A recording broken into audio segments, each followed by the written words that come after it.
พุทธคุณวางไว้กลางเกล้าเพื่อป้องกันเหล่าภัยเลนสิ้นทั้งหลายธรรมคุณทูลวางไว้กลางใจเพื่อช่วยฮื้อหูทั่วถึงชั่วดีสังฆคุณทูลไว้ในชีวิตเพื่อช่วยฟิตฟดทุกข์เป็นสุขี ด้วยบุญหภิวันนัญชรีสวัสดีโดยการนิรันดร์เทิน10 นิ้วกราบแนบใต้ไหวสาบารมีธรรมในครูบาอาจารย์พระมหาเถรานุเถระท่านเจ้าคณะพระสังฆาธิการทุกรูปทุกตนขอความสุขความสวัสดีในธรรมะแห่งองค์สมเด็จพระสัมมาสัมพุทธเจ้าจงมีแก่บรรดาศรัทธาสาธุชนท่านผู้ฟังทั้งหลายที่มีโอกาสเปิดเครื่องรับฟังรายการเสียงธรรมก่อนรับตาตั้งสถานีวิทยุ เพื่อการศึกษาพระพุทธศาสนาและวัฒนธรรม FM ความถี่ 104.50 เมกะเฮิรตซ์ส่งสัญญาณจากวัดจังกำสู่วัดฝ่ายหินตำบลสุเทพอำเภอเมืองจังหวัดเชียงใหม่เป็นประจำเมื่อค่ำยามแค่แรงหรือเมื่อค่ำยามคืนของแต่ละวันอันประกอบไปด้วยวันจันทร์และวันพฤหัสบดีทุ่มเกิงถึง2 ทุ่มโดยประมาณวันอังคารก็เวลาทุ่มเกิงถึง4 ทุ่มโดยประมาณส่วนวันเสาร์วันอาทิตย์ญาติโยมสาธุชนก็ฟังได้ทุ่ม20 นาทีถึง2 ทุ่ม25 นาทีอย่าขึ้นนี้เพื่อการศึกษาและเพื่อการศึกษาพระพุทธศาสนาและจริยธรรมวัฒนธรรมอันว่าน้ำธรรมคำสอนในทางพระพุทธศาสนา ท่านสาธุชนสามารถติดตามฟังได้เพื่อเป็นเครื่องประเทืองประดับสติปัญญาเพิ่มพูนบุญญาราศีส่วนการทำคุณงามความดีแก่ตัวแก่ตนญาติโยมสาธุชนทุกคนทุกท่านเมื่อท่านทั้งหลายได้เกิดมาเป็นชาวพุทธมาพบพระพุทธศาสนาย่อมจะกระทำสิ่งที่ดีที่งามที่เป็นมงคลแก่ตัวแก่ตนท่านทั้งหลายมีบาลีกล่าวเอาไว้คือเป็นเครื่องยึดเหนี่ยวเป็นเครื่องยึดท่านทั้งหลายได้ทำตัวทำตนคือเป็นคนที่มีความพร้อมเป็นคนที่มีความเพียรมีบาลีรับรองว่าเอกาหังชีวิตตังไสโยวิริยังอาระพะโตทันหังเป็นต้นว่าด้วยเรื่องของความเพียรอันเป็นเครื่องประดับสติปัญญาเจริญศรัทธาความเชื่อประสาทะความเลื่อมใสแก่ท่านผู้ฟังและสนใจในธรรมะอันเป็นคำสอนขององค์สมเด็จพระชินวรสัมมาสัมพุทธเจ้า และก็น้อมนำไปประพฤติปฏิบัติพอสมควรแก่โอกาสและจังหวะเวลาตลอดจนภูมิปัญญาของท่านอันว่าบุญหมายถึงความดีอันเป็นชื่อของความสุขผู้ที่ปรารถนาจำจะต้องรู้ว่าอันอย่างเป็นบุญ จะได้ทำให้แล้วสำเร็จผลสมความมุ่งหมายผู้ที่ทำตามนั้นตามกันมาบอกว่าอันอย่างเป็นบุญจะทำให้ถูกต้องบ่ได้เพราะฉะนั้น แม้จะทำด้วยความงมงายก็ทำบันนำให้สำเร็จประโยชน์เพราะฉะนั้นถือว่าผู้ปรารถนาจะทำบุญจะต้องรู้ว่าบุญมีลักษณะเป็นอย่างใดถ้าทำแล้วบาชำระจิตใจให้ผ่องใสหรือบันนำให้เกิดความฉลาดว่าสิ่งนี้ดีสิ่งนี้บดีก็บาจัดว่าเป็นบุญแต่สามารถจะชำระจิตใจให้บริสุทธิ์และนำไปเกิดความฉลาดได้รู้จักผิดชอบจึงจัดว่าเป็นบุญ สิ่งที่จะชำระจิตใจของคนให้บริสุทธิ์อันเสมอด้วยความดีย่อมบ่มีสิ่งอื่นชำระได้เพียงภายนอกเท่าอันแต่ความดีเป็นสิ่งชำระใจ เมื่อใจบริสุทธิ์แล้วอาการภายนอกคือกิริยาวาจาก็บริสุทธิ์ตามไปด้วยเมื่อได้พิจารณาแล้วหูว่าบุญเป็นสิ่งที่ชำระจิตใจคือบริสุทธิ์พึงสร้างความดีความหูความสามารถที่ตนเองจะกระทำได้จึงจะชื่อว่าได้บุญอย่างแท้จริงการทำบุญในทางพระพุทธศาสนาอย่างย่อมีอยู่3อย่างคือทานได้แก่การชำระความโลภแบ่งปันเสียสละสิ่งของให้กันและกันเมื่อได้ทำแล้วสามารถกำจัดความโลภให้เบาบางห่างหายไปเรื่อยๆจนวาระสุดท้ายหรือให้หมดให้เสี่ยงไปทำให้เกิดความสุขใจศีลเป็นการชำระความโกรธการปฏิบัติกายวาจาให้ตั้งอยู่ในความสงบเรียบร้อยตามกฎตามระเบียบศีล5ศีล8ศีล10ศีล227ศีล5ก็คือบ่มือไวบ่ใจบ่โหดร้ายบ่มือไวบ่คิดนอกใจบ่อู้เท็จแล้วก็บ่ดื่มสุรายาเสพติดประเพณีพิธีกรรมวัฒนธรรมอันดีอันงามเมื่อได้ทำให้เต็มที่แล้วสามารถกำจัดความโกรธบรรเทาเบาบางให้หมดเสี่ยงทำให้เกิดความสุขในใจได้ภาวนาเป็นการชำระความหลงการทำใจให้ตั้งมั่นอยู่ในการทำใจให้ตั้งมั่นอยู่ในธรรมเป็นการเจริญปัญญาพัฒนาจิตใจให้รู้จักการดำเนินชีวิตตลอดถึงปฏิบัติต่อตนและคนอื่นด้วยความถูกต้องเพื่อให้ได้ทำเต็มที่แล้วสามารถกำจัดความหลงให้เบาบางหรือให้หมดให้เสี่ยงไปได้ในที่สุดทำให้เกิดความสุขได้การฟังธรรมอย่างญาติโยมกับนางฟังอยู่นี้นอกจากจะเป็นการส่งเสริมคุณธรรมในส่วนแห่งทานแห่งศีลและเป็นบุญขั้นพื้นฐานระดับรากหญ้า ระดับพื้นฐานและขั้นกลางที่ได้ทำมาแล้วยังเป็นการเพิ่มพูนบุญในส่วนแห่งภาวนาอันเป็นบุญชั้นสูงทำให้มีผลไพบูลย์ยิ่งขึ้นเพราะการฟังธรรมนั้นเป็นการพัฒนาปัญญาเป็นส่วนที่สำคัญที่สุดในชีวิต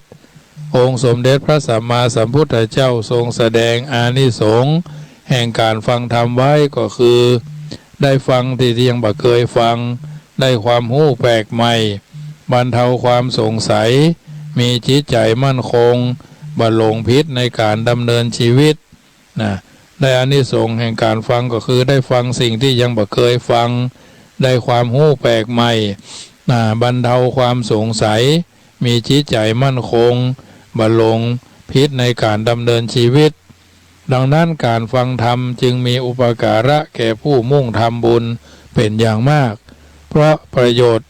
ในการพัฒนาความเป็นอยู่ของตัวเก่าครอบครัวสังคมชุมชนองค์กรทุกภาคีบ่ฮื้อหลงทางแต่ฮื้อดำเนินไปถูกทาง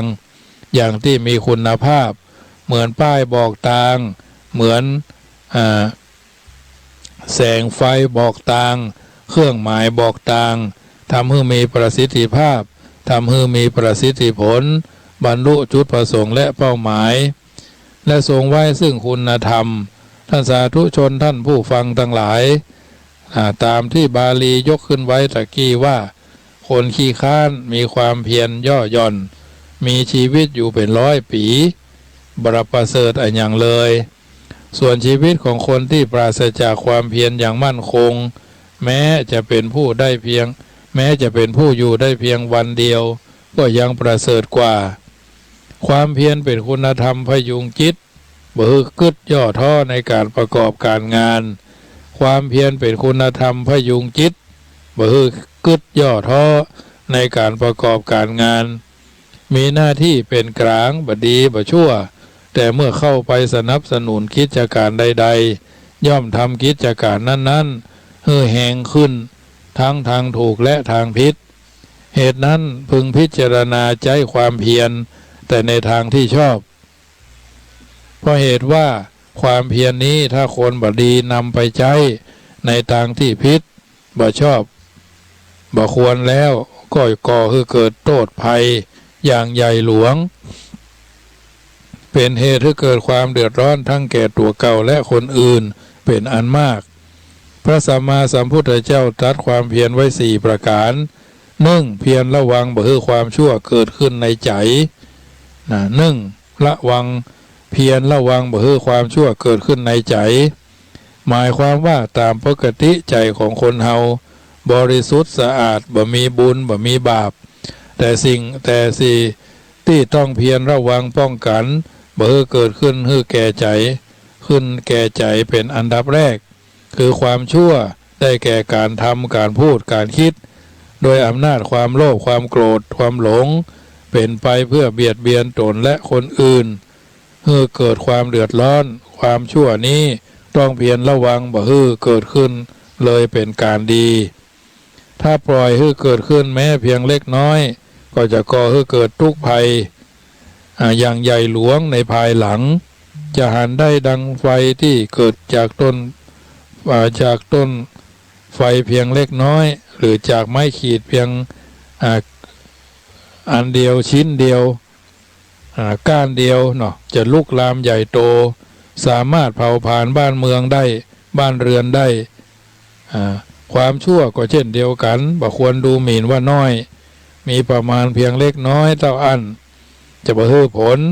ความชั่วเพียงเล็กน้อยนั่นแหละจะพอกพูนให้เกิดขึ้นทุกที่แล้วจะทำความพินาศย่อยยับเพื่อแก่ตนและคนอื่นอย่างประมาณบ่ได้เหตุนั้นจึงต้องเพียรระวังป้องกัน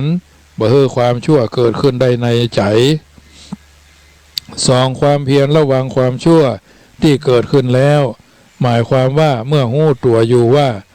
ตนได้กระทำความชั่วขึ้นแล้วโดยความพังเผลอหรือโดยความเข้าใจผิดเช่นนี้แล้วก็ต้องเพียรระวังความชั่วนั้นเสียตั้งใจว่าจะบักกระทำความชั่วนั้นแถมอย่างเด็ดขาดโดยพิจารณาในเวลาก่อนนอนว่าวันนี้ตั้งแต่เจ้าถึงก่อนนอนเฮามีความผิดได้กระทำชั่วความเสียหายอย่างใดพ้องถ้าระลึกว่าได้ทำความเสียหายไว้ก็คือพิจารณาว่าทั้งที่เฮาเพียรระวังจะบ่ทำความชั่วอยู่แล้วเหตุไฉนจึงเผลอ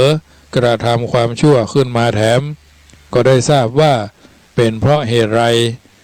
เมื่อได้ทราบเหตุแล้วก็ตั้งใจบ่กระทำความผิดเช่นนั้นต่อไปดังนี้แล้วจึงนอนเมื่อนอนหลับแล้วตื่นเจ้าในวันรุ่งขึ้นก็นึกถึงข้อกำหนดที่ได้กระทำไว้ก่อนนอนและบ่กระทำความชั่วอย่างที่ตนได้เคยกระทำมาแล้วแถมชื่อว่าเพียรละชั่วที่เกิดขึ้นแล้ว3เพียรให้เกิดความดีคือเกิดเพียรให้ความดีเกิดขึ้นในใจหมายความว่าเพียรระวังบ่ให้ความชั่วเกิดขึ้นและเพียรละชั่วที่เกิดขึ้นด้วยความพลั้งเผลอได้แล้วก็ต้องรีบทำความดีแทนที่ความชั่วถ้าบ่รีบทำความดีแทนที่ความชั่วแล้วก็จะเกิดช่องว่างเปิดโอกาสที่ทำความชั่วแถมเหตุนั้นจึงรีบทำความดีเปิดโอกาสบ่ให้ทำความชั่วเพราะจิตใจมีลักษณะเหมือนภาชนะใส่ของคอยรองรับอารมณ์อยู่เป็นนิดเมื่อใดเกิดดีเมื่อนั้นเกิดความเมื่อใดเกิดดีเมื่อนั้นความคิดชั่วก็บ่มีแต่เมื่อใดเกิดชั่วเมื่อนั้นความคิดดีก็บ่มีดังนั้นความดีและความชั่วจึงคอยโอกาสที่จะแย่งกันเข้าครอบครองจิตใจของบุคคลคนนั้นบอกว่ายิงบอกว่าใจบอกว่าใหญ่บอกว่าน้อยบอกว่าเท่าบอกว่าหนุ่มฉะนั้นจึงเพียรระวังความดีที่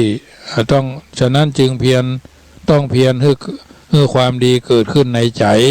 4เพียรรักษาความดีที่เกิดขึ้นแล้วบ่ให้เสื่อมไปหมายความว่า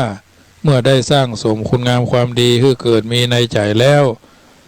ก็ต้องเพียรรักษาคุณงามความดีนั้นไว้บ่ให้เสื่อมสิ้นไปให้มีอยู่ตลอดเวลาตลอดไปเพราะว่าความดีกับความชั่ว คอยฉวยโอกาสที่จะเข้าครอบครองจิตกันอยู่เสมอฝ่ายใดเผลอ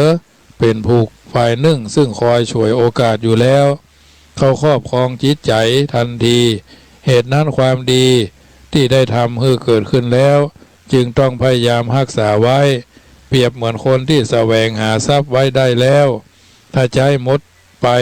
ก็เป็นคนบ่มีทรัพย์ต่อเมื่อแสวงได้หาได้แล้วเก็บรักษาให้ดีก็ชื่อว่าเป็นคนมีทรัพย์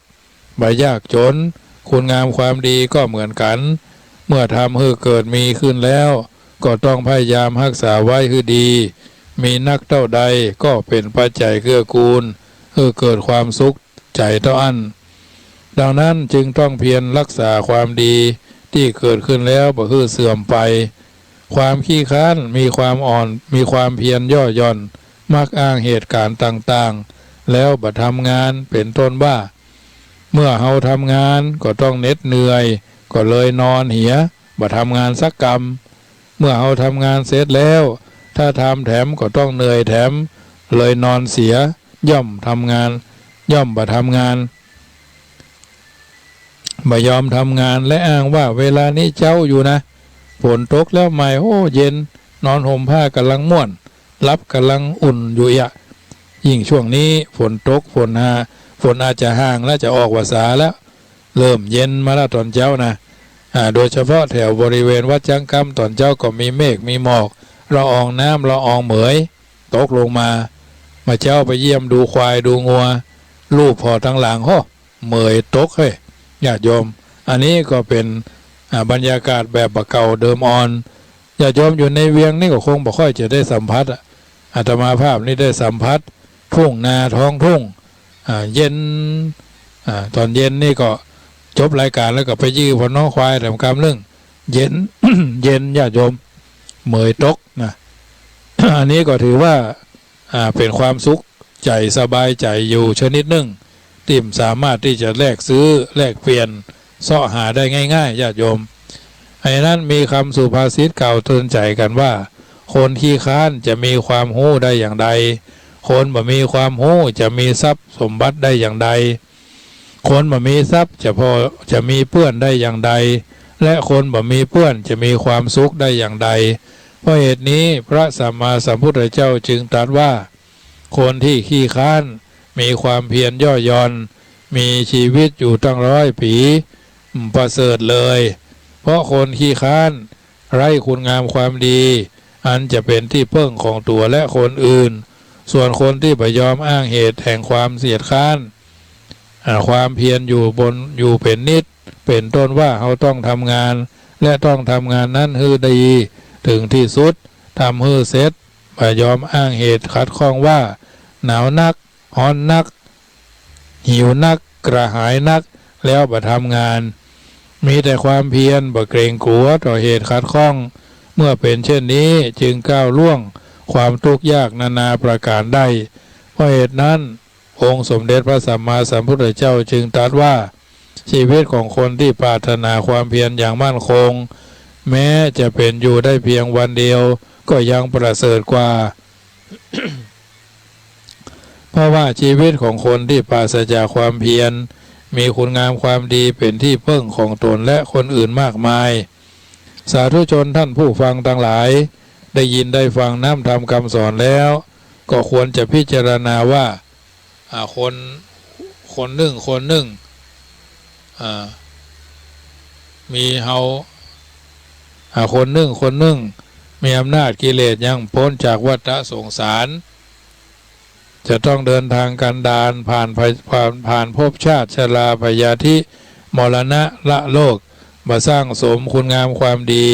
ก็จะทวีคูณพอกพูนไปด้วยความชั่วอันจะทำให้ตัวเฮาตกต่ำทุกข์ยากลำบากใจแต่ถ้าหากได้สร้างสมคุณงามความดีด้วยความเพียรแล้วคุณงามความดีก็จะติดตามคุ้มครองรักษาให้วัฒนาสถาพรบ่ต้องเดือดร้อนทุกข์ยากลำบากใจเมื่อได้พิจารณาหันเช่นนี้แล้วพึงเพียรละวังบ่ให้ความชั่วเกิดขึ้นมีขึ้นเพียรละความชั่วให้เกิดขึ้นแล้วให้หายไปเพียรสร้างความดีให้เกิดขึ้นมีขึ้นพ พยายามรักษาความดีที่เกิดขึ้นแล้วบ่ให้สูญหายมาลายหายสิ้นคือคงที่คงอยู่จนกว่าจะถึงที่สุดแห่งทุกข์ด้วยกันทุกคนญาติโยมสาธุชนได้ยินได้ฟังน้ำทำคำสอนในทางพระพุทธศาสนาจากรายการเสียงธรรมก่อนรับตาก็คิดว่าคงจะนำไปเป็นข้อพินิจพิจารณาไตรตรองไข้ควรสมเหตุสมผลในฐานะที่เฮาท่านทั้งหลายได้เกิดมาเป็นชาวพุทธมาพบพระพุทธศาสนากระทำบำเพ็ญสิ่งที่ดีที่งามโดยความเป็นผู้รู้เป็นผู้ตื่นเป็นผู้เบิกบานตามสัจจะที่พระพุทธเจ้าตรัสไว้มีศีลรักษากายวาจาให้เรียบร้อยรักษาศีลอาจจะปราศจากความโกรธเพิ่นจึงก็กล่าวไว้เป็น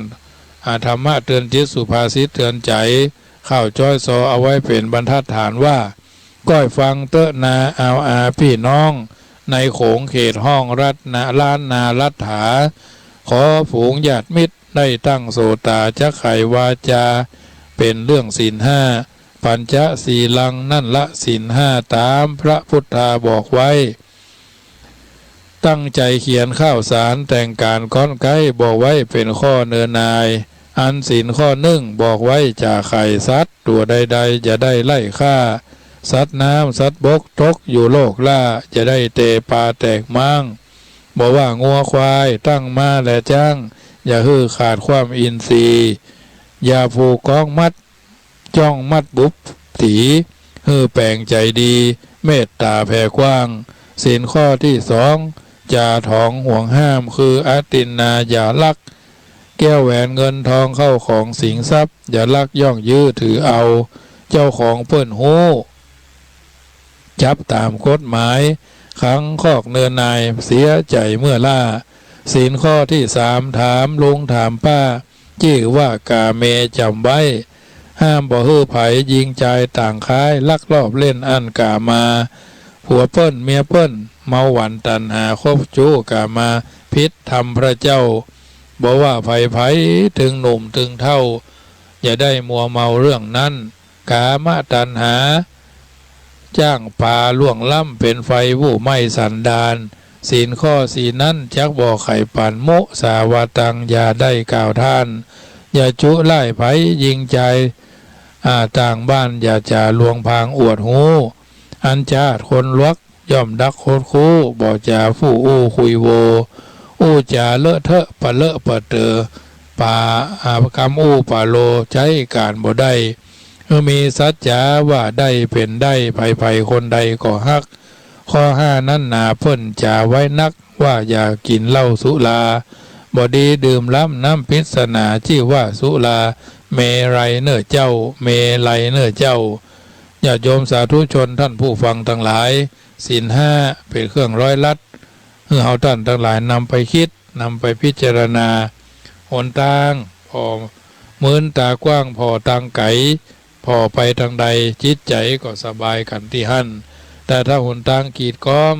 เอาท่านทั้งหลายไปใช้วิจารณญาณปัญญาหู้แจ้งแทงตลอดแล้วเอาท่านทั้งหลายก็เสียประโยชน์ในการที่จะกระทำหน้าที่ของตัวให้บริบูรณ์สมบูรณ์ได้เพราะฉะนั้นถือว่าทุกคนทุกท่านได้ฟังน้ำธรรมคำสอนแล้วก็พยายามนำไปคิดคือยาวสาวคือกว้างพบผลทางแห่งความเป็นสัจธรรมมีอันยังก็บดีเท่ามีธรรมมีก้าล้ำดีเลิศประเสริฐสีมีอันยังเท่าใดในโลกนี้ก็บดีเหมือนมีธรรมประจำใจโลกและสัตว์จะสงบร่มเย็นเป็นสุขได้ต้องอาศัยพระธรรมนำทางญาติโยมสาธุชนท่านผู้ฟังทั้งหลายเปิ่นจึงกล่าวเอาไว้ว่าปัญจสิกขาพุทธากล่าวไว้เป็นไม้ใต้สองโลกโลกีมวลมนุษย์พองพุทธใสสีองค์พระมุนีศีลห้าข้อสร้างสมกุศลผลบุญหอมป้อปัญจศีลาใหญ่ล้ำพระพุทธองค์ทรงวาทะศีลเป็นเบื้องต้นความดีประมุขธรรมะมักกะวิถีเป็นของดีสืบไปภายหน้าอันน้ำทำคำสอนที่ญาติโยมสาธุชนได้ยินได้ฟังแล้ว ก็พยายามนำไปคิดคือยาวนำไปสาวคือกว้างแล้วจะพบหนทางแห่งความร่มเย็นเป็นสุขเพราะเอาท่านทั้งหลายอยู่ในสังคมเอาอยู่กันอย่างพี่ดีกันอย่างน้องปรองดองกันเหมือนญาติประเทศชาติก็จะเจริญพระพุทธศาสนาก็ย่อมรุ่งเรืองไปตามวาระโอกาสสำคัญนั้นๆเพราะฉะนั้นธรรมาภาพพระมหาประสิทธิธรรมาภินันโทเจ้าอาวาสวัดจังกำตำบลมะกอกอำเภอป่าซางจังหวัดลำพูนได้รับเมตตาจากท่านพระครูสมุวิสุวัตวรกิจโจรักษาการแทนเจ้าวาดวัดฝ่ายหินถวายเวลาธรรมาภาพอุธรรมะสาระเป็นประทีปธรรมนำชีวิตญาติโยมสาธุชนได้ยินได้ฟังแล้วก็ถือว่าเป็นอาหารใจญาติโยมได้ยินได้ฟังแล้วนำไปคิดคือยาวสาวคือกว้างจะพบผลทางแห่งความสงบร่มเย็นเพราะเราอยู่ในสังคมแห่งการอยู่ร่วมอยู่กันอย่างพี่ดีกันอย่างน้องปรองดองกันเหมือนญาติประเทศชาติก็จะเจริญพระพุทธศาสนาก็จะรุ่งเรืองไปตามวาระโอกาสและจังหวะเวลามีศีลเป็นบรรทัดฐานมีธรรมเป็นเครื่องประพฤติปฏิบัติเอาท่านทั้งหลายก็จะมีสิ่งที่ดีที่งามกันโดยทั่วไปเพื่อว่ามีอำนาจขาดธรรมนำแต่ชั่วโลกมืดมัวคนใจต่ำเพราะธรรมหายมีอำนาจต้องมีธรรมประจำกายไม่วุ่นวายหากผู้นำมีธรรมครองมีอำนาจธรรมะมาปาเป็นสุขอธรรมรุกอำนาจกล้าจากพาหม่นหมองอาธรรมล้ำธรรมโลกาน้ำตามนองมาครอบครองพ่องไผ่ฟ้าต้องจาบันเมตตาธรรมคือหลักพิทักษ์โลกไม่สุขไม่ทุกโศกเสียน้ำตาเพราะอาสันพระอำนาจธรรมควรยึดไว้ให้คู่กันโลกสุขสันต์สงบดีเพราะมีธรรมรายการเสียงธรรมก่อนรับตามาถึงช่วงสุดท้ายแล้วญาติโยมสาธุชนอยู่ทางบ้านได้ยินได้ฟังและก่อนนำไปพินิจพิจารณาจะพบผลทางแห่งความสงบร่มเย็นกันทั่วหน้าท้ายที่สุดนี้รายการเสียงธรรมก่อนรับตานำเสนอด้วยธรรมาภาพพระมหาประสิทธิธรรมาภินันโทได้ดำเนินรายการมาก็พอสมควรแก่เวลารัตนัตยานุภาเวนะรัตนัตยเตจะสาพุทโธบังซ้ายธัมโมบังขวาสังโฆบังกายาอะระหังบังเกสาอะระหังพุทโธนะโมพุทธายะตายที่สุดนี้ขอเจริญพรอนุโมทนา